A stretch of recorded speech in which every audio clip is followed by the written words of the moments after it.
దివ్యవాణి TV ప్రేక్షకులందరికీ శుభోదయం. యేసుక్రీస్తు పరిశుద్ధ నామంలో ప్రియులారా, మీ అందరికీ స్వాగతం, సుస్వాగతం.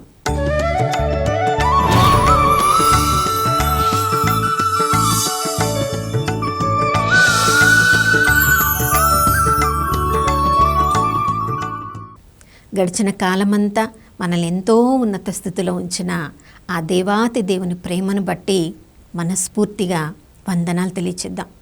ఈ నూతన ఉదయంలో కూడా నూతనంగా తన ప్రేమను, కరుణను, కటాక్షాన్ని మనందరిపై కుమ్మరించిన ఆ నమ్మదగిన దేవుడు విశ్వసనీయునికి మనము చెంది ఉండగలిగితే ప్రియులారా, ప్రతిరోజు కూడా మన జీవితము ఎన్నో శుభములతో నింపబడుతూ ఉంటుంది.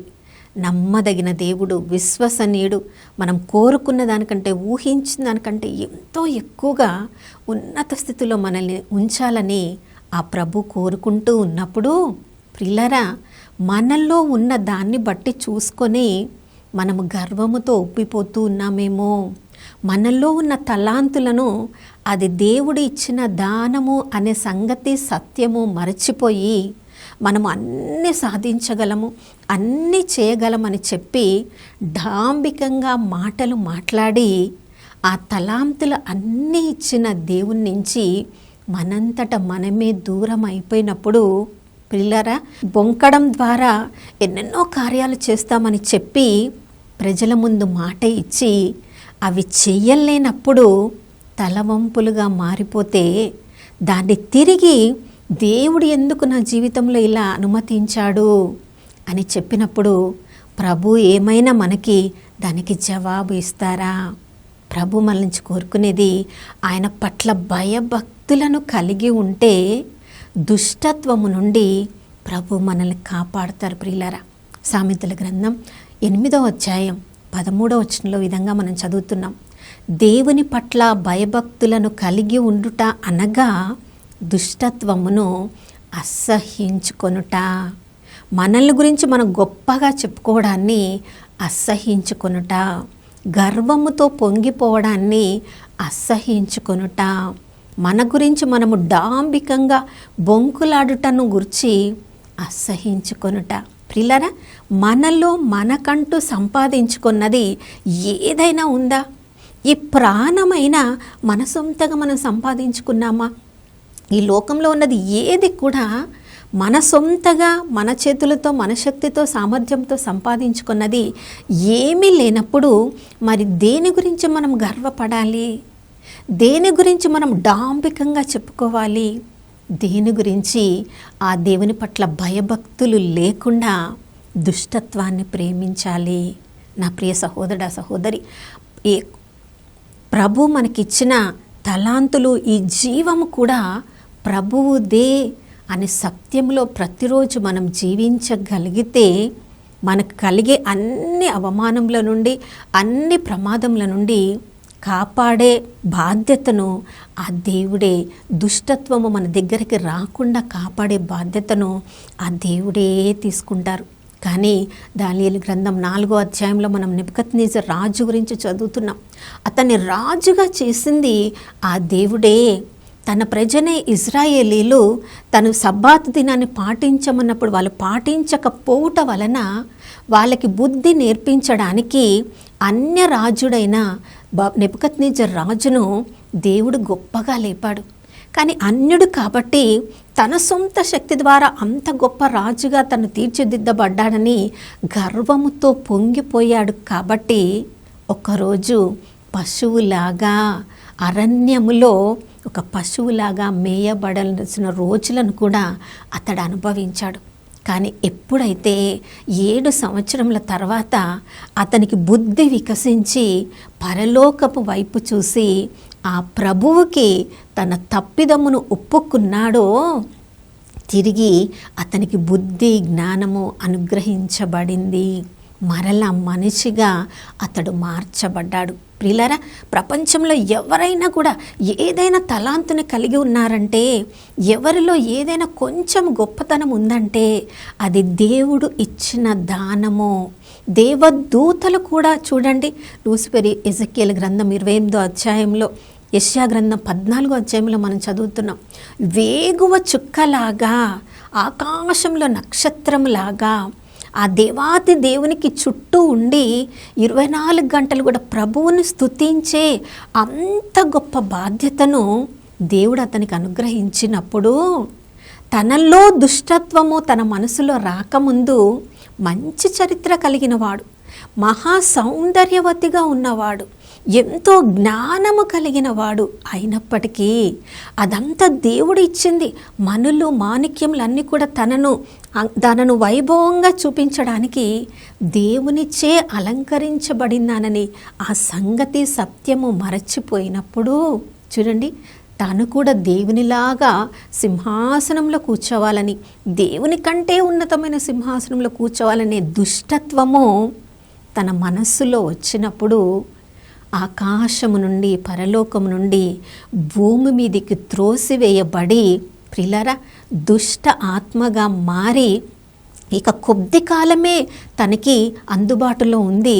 ఆ కొద్ది కాలంలో అందరినీ శోధించాలి, అందరినీ దుష్టత్వం వైపుకు నడిపించాలి అని చూస్తున్నప్పుడు ప్రిలరా మన కన్నులు పరలోకం నుండి మనల్ని ప్రేమించి ఎలా ఈ లోకంలో జీవించాలో చూపించడానికి వచ్చిన యేసుక్రీస్తు ప్రభుల వారి మీద పెట్టగలిగితే, ఫిలిప్పులకు రాసిన లేఖ 2వ అధ్యాయంలో మనం చదువుతున్నాం, ఆయన పితతో సమానుడై ఉండి కూడా నిన్ను నన్ను ప్రేమించారు కాబట్టి సిలువపై మరణం వరకు తన్ను తాను తగ్గించుకొని ఆయన మరణ పునరుత్థానాల ద్వారా ప్రిలరా మనందరినీ కూడా నూతన జీవితంలోనికి ఆహ్వానిస్తున్నారు.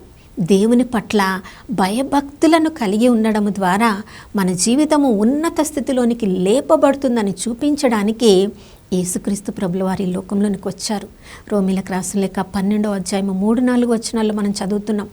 ఔచిత్యమును అతిక్రమించి మన గురించి మనము గొప్పగా చెప్పుకోవడానికి ఈ లోకంలో ఏది లేదు ప్రియులారా. ప్రభు యొక్క ఉపదేశములను ఆలకించుట ద్వారా, పాటించుట ద్వారా అవి మనకి విచక్షణను అనుగ్రహిస్తాయి, మనలో విశ్వాసాన్ని రేకెత్తిస్తాయి, మనకి విచక్షణను, తెలివిని అనుగ్రహిస్తాయి.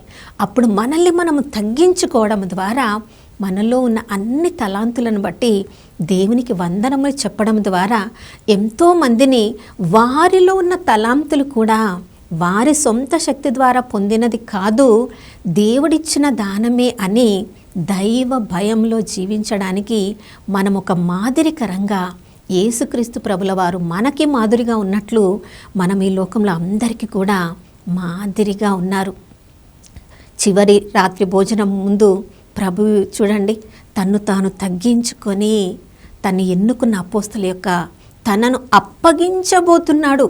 ఆ అపోస్తల యొక్క పాదములు కూడా ప్రభువు కడిగి, మీరు నన్ను గురువు అంటున్నారు, బోధకుడు అంటున్నారు, కానీ నేను ఎలా నన్ను తగ్గించుకొని మీ పాదములను కడిగానో మీరు కూడా మిమ్మల్ని తగ్గించుకొని ఆ దేవుని పట్ల భయభక్తులను కలిగి జీవించడం ద్వారా మనలో దేవుని ప్రేమను అందరికీ ప్రచురము చేయవచ్చు అని యేసుక్రీస్తు ప్రభుల వారు తన యొక్క జీవితం ద్వారా ఎలా మనల్ని మనము తగ్గించుకొని ఆ దేవుని పట్ల భయభక్తులను కలిగి ఉంటామో, ఈ లోకంలో మనం ఔచిత్యమును అతిక్రమించి మన జీవితములు వెళ్ళిపోకుండా, చెడి మార్గంలోనికి వెళ్ళిపోకుండా, దేవుడు ఏ పిలుపులో మనల్ని ఉంచారో ఆ పిలుపులో మనము జీవించడం ద్వారా ఒకవైపు ప్రభునామానికి సాక్ష్యంగా జీవించవచ్చు, మరొక వైపు మన జీవితంలో మరింతగా ప్రతిరోజు ఉన్నత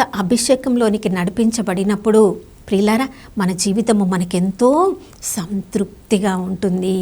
యేసుక్రీస్తు ప్రభుల వారు తండ్రి చిత్తాన్ని నెరవేర్చిన తర్వాత ఈ లోకం నుండి వెళ్ళేటప్పుడు చూడండి, యోహాను సువార్త 14వ అధ్యాయంలో చెప్తున్నారు, సంతోషంగా తన శిష్యులతో చెప్తున్నారు, నేను తండ్రి దగ్గరికి వెళ్తున్నాను, మీరు భయపడవద్దు.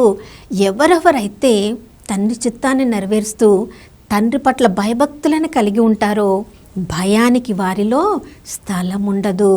ఎప్పుడెప్పుడు తండ్రితో వాళ్ళ సంబంధాన్ని కలిగి ఉంటారు కాబట్టి, దైవ భయముతో వాళ్ళు నింపబడి ఉంటారు కాబట్టి వాళ్ళ జీవితము ఎంతోమందికి మార్గదర్శకం అవుతుంది. ఆ పిలుపుతో తండ్రి ఈరోజు నిన్ను నన్ను పిలుస్తున్నారు ప్రియులారా. కానీ ఏ విషయంలోనైనా గర్వంతో పొంగిపోతున్నామేమో, ఏ విషయంలోనే దుష్టత్వానికి మనము ఆకర్షింపబడుతున్నామో, మనలో ఉన్న ఏ తలాంతులను చూసుకొని మన గురించి మనం డాంబికంగా మాట్లాడుతున్నామేమో, ఈ ఉదయకాలంలో ప్రవ్వా అవన్నీ నువ్విచ్చిన దానమే ప్రవ్వా, నీకే మహిమ కలుగునుగాక అని మనం అందరం చెప్దాం. నాతో కలిసి ప్రార్థనలో ఏకీభవించండి. పరిశుద్ధుడైన దేవానికి స్తోత్రములు తండ్రి. మాలో ఉన్న జీవం కూడా మీరిచ్చిన దానమే. మాలో ఉన్న తలాంతులన్నీ కూడా, ఈ ప్రాణము అన్నీ కూడా నీవిచ్చిన దానమే ప్రవ్వా. ఈ లోకంలో మా అంతటా మేము సంపాదించుకున్నది ఏది కూడా లేదు, కానీ పాపము మాత్రమే మేము సంపాదించుకున్నాం తండ్రి.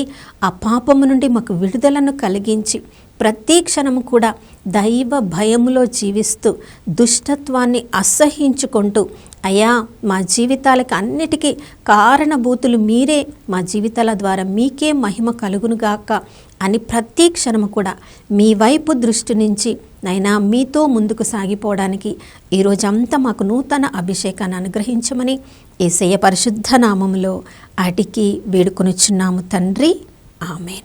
అవును ప్రియులారా, ఈరోజు ప్రభు ఇచ్చిన నూతన అభిషేకం దేవుని పట్ల భయము భక్తి కలిగి జీవించుదాం.